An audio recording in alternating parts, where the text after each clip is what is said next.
بسم الله الرحمن الرحیم.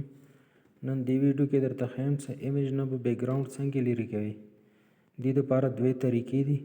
پهله طریقه کومه ده هغه مو کړې وه دې نه مخکې کومه ویډیو پارټ 1 هغه کې ما ښیلې وه هغه ګوګل کروم کې کېږي. او بله طریقه کومه ده دې دپاره یو اپلیکیشن ضرورت دی. اپلیکیشن دی ریمو ډاټ بي جي. دې دپاره پهله پلی سټور ته لاړ شئ. پلی سټور کې به سرچ کې ریمو ډاټ بي جي.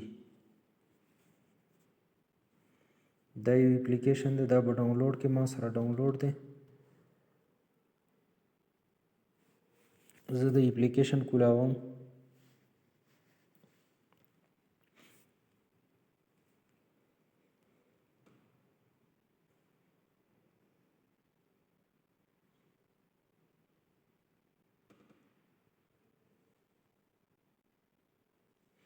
دا اپلیکیشن ما سره کولاو شو.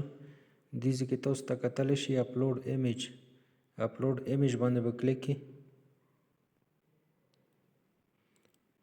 ګیرلی باندې به کلیک کړئ. کوم یو پټونه ته بیکګراوند لرې کول غواړئ هغه پټو به راواخلئ. فار اګزامپل زه دې پکچر نه بیکګراوند ریمو کول غواړم. دا پکچر به سلیکټ کړئ اپلوډ به کړئ.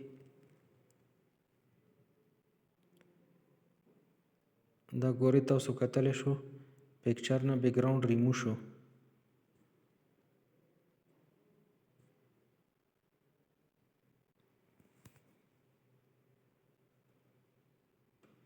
ریمو کېږي لګیا دی.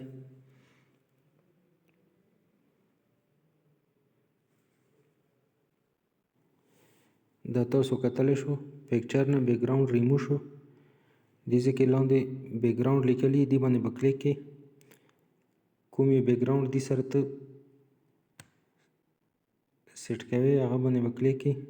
دې ځای کې ډیفرنٹ بیکګراوند دي د یو باندې زه کلیک کوم. دا ګورئ تاسو کتلی شو بیکګراوند سلیکټ شو.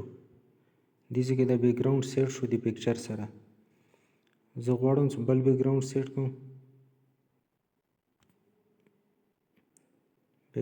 بیکګراوند باندې به کلیک کړئ. دا ګورئ تاسو کتلی شو بل بیکګراوند سیټ شو پکچر سره. دې ځای کې لاندې ډاونلوډ آپشن لیکلی دي ډاونلوډ باندې به کلیک کړئ. دې ځای کې پاسه پرې لیکلی دي پرې باندې به کلیک کړئ.